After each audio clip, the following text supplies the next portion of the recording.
پہلا سوال جو پوچھا گیا ہے، آج کل کی جو نئی نسل ہے، بچے بچیاں، بہت زیادہ ان سے ریلیٹڈ سوال ہے اور بہت زیادہ پوچھا جاتا ہے سوال، اور وہ سوال یہ ہے کہ کیا جسم پر ٹیٹوز بنوائے جا سکتے ہیں؟ دیکھیے، ایک بات یاد رکھیں ہمیشہ، اس قانون کو آپ اپنے ذہن میں بٹھا لیں تو بہت ساری مشکلات آپ کے لیے خود بخود حل ہو سکتی ہیں۔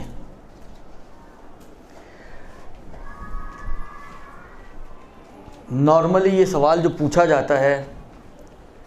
دو اس کے اندر جہات ہو سکتی ہیں، دو اعتبارات ہو سکتے ہیں، دو اسپیکٹس ہو سکتے ہیں جس کو ہم اس سوال میں ڈھونڈ سکتے ہیں اور ان اینگل سے اس کے اوپر بات کی جا سکتی ہے۔ ایک پوچھنے کی وجہ ممکن ہے بعض اوقات یہ ہوتی ہو کہ یہ مثلا فرض کریں بازو پر ٹیٹو بنوایا ہوا کوئی، ٹھیک ہے، یا جسم پہ کسی جگہ پر ٹیٹو بنوایا ہوا ہے، تو آیا وضو اور غسل کے حساب سے کوئی مشکل کھڑی ہوتی ہے یا نہیں کھڑی ہوتی اس ٹیٹو کی وجہ سے؟ اب جتنی میری انڈرسٹینڈنگ ہے، مجھے بہت زیادہ گہرائی میں نہیں معلوم، ورنہ میں دیکھ کر آیا ہوں، پہلے گوگل سرچ کرتا کہ ڈھونڈتا یہ ٹیٹوز بنتے کیسے ہیں اور پھر کوئی روشنی ڈالتا، تو میں تو ان چکروں میں نہیں پڑتا ہوں۔ قانون بتانا میرا کام ہے، مسئلہ بتانا میرا کام ہے، باقی طے کرنا آپ کا کام ہے۔ فقیہ کا کام یا علماء کا کام یہ بتانا ہے کہ شراب حرام ہے۔ اب اس گلاس میں شراب پڑی ہوئی ہے، اس میں پیپسی پڑی ہوئی ہے، اس میں سرکہ پڑا ہوا ہے، اس میں کیا بلا پڑی ہوئی ہے، یہ چکھ کے بتانا میری ذمہ داری نہیں کہ میں پہلے چکھوں اور پھر بتاؤں کہ یہ کیا بلا ہے اور اس کو پینا آپ کے لیے جائز ہے یا جائز نہیں۔ میرا کام مسئلہ بتانا ہے۔ وما علینا الا البلاغ، میرا کام ہے مسئلہ بیان کرنا، اور یہ کام رسول کا بھی یہی تھا۔ رسول کی بھی ذمہ داری یہ نہیں تھی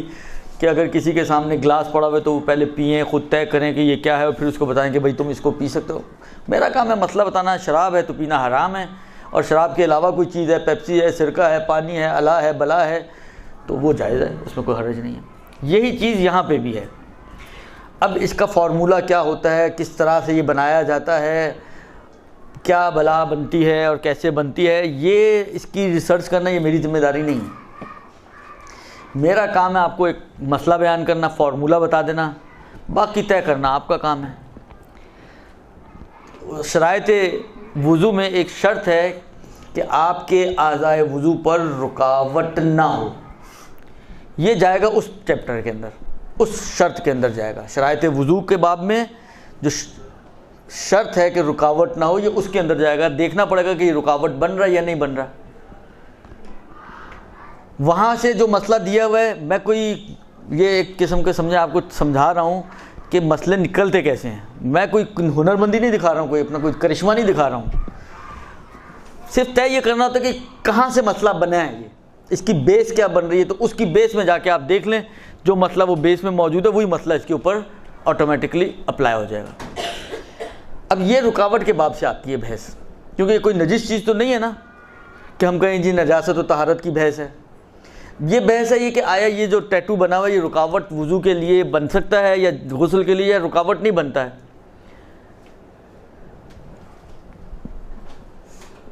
اگر تو یہ کھال کے اندر، میں نے کہا نا مجھے نہیں پتہ کیسے بنتا ہے، لیکن ہماری کتابوں میں کچھ مسائل آتے ہیں۔ ایک اس میں مسئلہ آتا ہے خالکوبی کا، کہ عربوں میں آپ نے اگر یہ آپ نے دیکھی ہے وہ امام علی دیکھی ہے آپ لوگوں نے، ایران کی جو بنی ہوئی سیریل ہے، دیکھی ہے؟ نہیں دیکھی؟ تعجب کی بات ہے، نہیں دیکھی تو دیکھیے گا۔ اس میں جو انہوں نے قطام بنائی ہوئی ہے، آپ نے دیکھا ہوگا کہ اس کے مثلا آنکھوں پر یا یہاں پر ان حصوں پر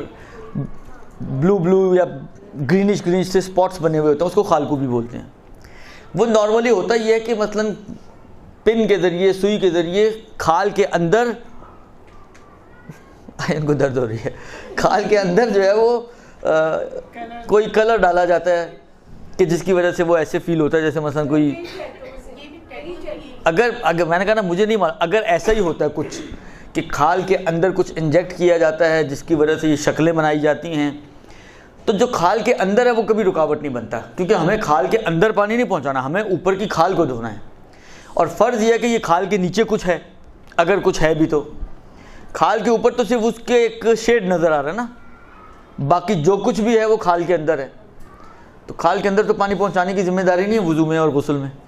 کہ کھال کو انجیکٹ کر کر کے اندر پانی پہنچائے، ایسا تو کچھ نہیں ہے. ظاہری کھال دھونی ہے آپ کو، درست.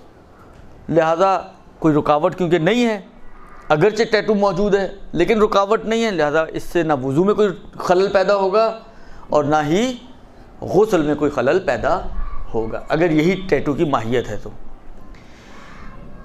اچھا بعض اوقات ممکن ہے یہ بھی ہوتا ہو کہ جس طرح سٹیمپس نہیں ہوتی ہیں، کوئی سٹیمپ ٹائپ کی چیز ہو کہ آپ کی کھال کے اوپر سٹیمپ لگائی جاتی ہو مثلا اور وہ شکل بن جاتی ہو. اگر اس طرح کی چیز ہے تو اس کا بھی مسئلہ یہی ہے کہ اگر یہ جو رنگ اب آپ کی کھال پر موجود ہے، اگر یہ رکاوٹ ہے، ایک مرتبہ یہ کہ اس طریقے سے داغا جاتا ہے کہ آپ کی کھال اس رنگ کی ہو گئی ہے، جس طرح بعض اوقات آپ کوئی کیل ٹھوک رہے ہوں اور آپ کے ہتھوڑی آپ کے ہاتھ پہ لگ جائے، خون جم جاتا ہے اندر، تو وہ آپ کی کھال ریڈ ہو جاتی ہے وہاں سے، صحیح نا. تو اگر یہ کھال کا کلر ہی گرین ہو گیا ہے، یعنی کھال گرین کلر کی ہے، نہ یہ کہ کوئی اوپر لیئر جمی ہوئی ہے، تب بھی کوئی مشکل نہیں ہے، تب بھی کوئی مشکل نہیں ہے. نہ یہ وضو میں رکاوٹ بنے گا نہ یہ غسل میں رکاوٹ بنے گا. لیکن ہاں اگر یہ کوئی سٹیکر ٹائپ کی چیز ہے جو آپ کے اوپر چپکا دی گئی ہے اور یہ ایک لیئر ہے جو آپ کی سکن کے اوپر، جس کو مثلا فرض کریں تھوڑا گرم ہونے کی وجہ سے یا کسی بھی جو بھی ان کے کیمیکلز وغیرہ ہوتے ہیں اس کی وجہ سے انہوں نے آپ کی کھال کے اوپر اس کو ایک چپکا دیا اسٹیکر کی طرح، تو بھلے یہ رکاوٹ بنے گا. پھر یہاں پر سوال پیدا ہوگا کہ وضو اور غسل کے لیے کیا کیا جائے. یعنی اتنے سارے ہرڈلز کراس کرنے کے بعد کہیں جا کے یہ مشکل کھڑی ہوگی، ورنہ تو راستہ صاف ہے آپ کا. جس طرح میرے ذہن میں جو کانسیپٹ ہے اس کا ٹیٹوز کا، اس کے حساب سے راستہ آپ کے لیے کلیئر ہے، کوئی اتنی مشکل نہیں ہے اس میں. لیکن اگر یہ آخری والی سچویشن بنے تو پھر مسئلہ آئے گا کہ یہ وضو کے لیے اور غسل کے لیے رکاوٹ بنے گا اور ہر حال میں اس کو ہٹانا ضروری ہو جائے گا. اور اگر ہٹانا ممکن نہ رہے تو پھر جو توضیح میں مسئلہ دیا ہوا ہے کہ اگر اعضائے وضو پر یہ رکاوٹ موجود ہے تو آپ کو احتیاطاً، اگر یہ رکاوٹ ایسی ہے کہ جو اعضائے وضو اور اعضائے، مثلا فرض کریں ہاتھ کی پشت پر ہے، یہ ہاتھ کی پشت اعضائے وضو میں بھی شامل ہے اور اعضائے تیمم میں بھی شامل ہے، تو یہاں پر آپ کو احتیاطاً دونوں کرنے پڑیں گے. اور اگر وہ اعضائے وضو پر ہے صرف اور اعضائے تیمم میں نہیں ہے تو صرف تیمم کرنا پڑے گا اور کافی ہو جائے گا نماز کے لیے. لیکن بہرحال اگر نماز کا وقت داخل ہونے کے بعد کوئی یہ لگوائے تو اس کے لگوانے میں بھی مشکل ہو سکتی ہے اور اشکال ہو سکتا ہے. یہ تو رکاوٹ کی جہت سے اس کا مسئلہ کہ آیا یہ رکاوٹ بنے گا یا نہیں بنے گا تو پھر ہماری ذمہ داری کیا بنے گی وضو غسل کے حساب سے، وہ میں نے آپ کی خدمت میں عرض کر دیا. دوسری جہت یا دوسرے اسپیکٹ سے اگر ہم اس میں گفتگو کر رہے ہیں تو وہ اس اعتبار سے ہو سکتی ہے کہ آیا یہ زینت بنتا ہے یا نہیں بنتا. مثلا فرض کریں میں نے، اب خیر ہمارے ہاں اب اتنی بہودیاں تو نہیں شروع ہوئی، ورنہ غربی دنیا میں آپ چلے جائیں تو ایسے ہی ان کے کپڑے سکڑے ہوئے ہوتے ہیں، پھر جسم کے مختلف حصوں پہ انہوں نے ٹیٹوز بنوائے ہوئے ہوتے ہیں، تو وہاں یہ مسئلہ زیادہ کھڑا ہوتا ہے کہ یہ زینت کا مسئلہ آتا ہے. ورنہ چہرے پہ تو نارملی میں نے آج تک نہیں دیکھا کسی نے ٹیٹوز بنوائے ہوئے ہوں، الا یہ کہ یہ میچ ویچ میں جھنڈے ونڈے پینٹ کیے ہوئے ہوں تو ایک الگ مسئلہ ہے. ورنہ ٹیٹوز میرے ذہن میں نہیں ہے بہرحال کہ کسی نے چہرے کے اوپر بھی ٹیٹوز بنوائے ہوئے، تو وہاں پہ یہ مسئلہ آ سکتا ہے. مثلا فرض کریں بازو پر ہے تو یہ مسئلہ آ سکتا ہے کہ اگر فرض کریں آپ نے ہاف سلیو کی شرٹ پہنی ہوئی ہے تو یہ مثلا زینت اگر بن رہا ہے تو آپ اگر ہاف سلیو کی شرٹ ہے تو ویسے ہی آپ نامحرم کے سامنے نہیں جا سکتی ہیں، ویسے ہی نہیں جا سکتی ہیں. پھر یہ ہو بھی اور نہ بھی ہو، اس کے ہونے اور نہ ہونے سے کوئی فرق نہیں پڑتا، ویسے ہی حرام ہے. لیکن بہرحال کوئی ایسی جگہ ہوں جو نارملی ہمارے یہاں ایکسپوز ہوتی ہیں تو پھر ایک سوال آ سکتا ہے کہ جی یہ زینت کے باب میں جائے گا یا نہیں جائے گا. تو یہ تو طے عرف کرے گا، آپ سب عرف. اگر فرض کریں کسی خاتون کو آپ دیکھیں اس نے ٹیٹو بنایا ہوا ہے تو یہ زینت شمار ہوتا ہے عرفاً یا نہیں ہوتا؟ اگر عرفاً زینت شمار ہوگا تو بھلے پھر حجاب کے مسائل اس کے اوپر آئیں گے. حالانکہ فرض کر لیں اب تھوڑی دیر کے لیے ہم ایسی مثال ایک بناتے ہیں جو میں نے کہا نا کہ جو فرضی ایک مثال ہے، کیونکہ میں نے نہیں دیکھی آج تک، آپ لوگوں نے شاید دیکھی ہو، آپ کا مشاہدہ مجھ سے وسیع ہو سکتا ہے. لیکن کسی نے چہرے پہ ٹیٹو بنوایا ہوا ہے، درست، اور فرض کریں کہ یہ ٹیٹو جو ہے وہ زینت شمار ہو رہا ہے، تو اب یہ مسئلہ آئے گا کہ اس کے لیے کیونکہ چہرہ جو فقہا چہرہ اور ہاتھ کھولنے کی اجازت دیتے ہیں وہ اس شرط کے ساتھ اجازت دیتے ہیں کہ آپ کے چہرے اور ہاتھ پر کوئی ایسی زینت والی چیز نہیں ہونی چاہیے۔ اگر آپ کے چہرے اور ہاتھ پر زینت موجود ہے تو آپ کو آغا سیستانی، آغا خمینی، آغا خامنائی،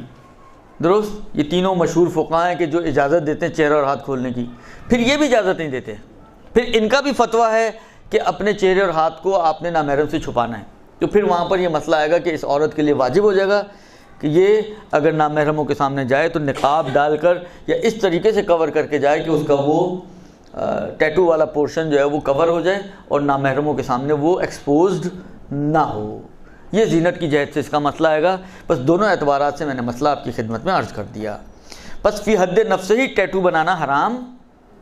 یعنی اس کے اندر کوئی حرمت کی ویسی جہت نہیں ہے۔ اگر حرام بنے گا تو اس وجہ سے کہ زینت بن رہا ہے اور نامحرم دیکھیں گے، اگر حرام بنے گا تو اس اعتبار سے کہ رکاوٹ بن رہا ہے اور وضو اور غسل کے اندر آپ ایک رکاوٹ ایجاد کر رہی ہیں، تو وہ اس اعتبار سے کچھ حرمت کی باتیں آ سکتی ہیں۔ وہ فی نفس ہی اور ذاتی طور پر ٹیٹو بنوانے میں کوئی حرج نہیں ہے۔ برحمتك يا أرحم الراحمين وصلى الله على محمد وآله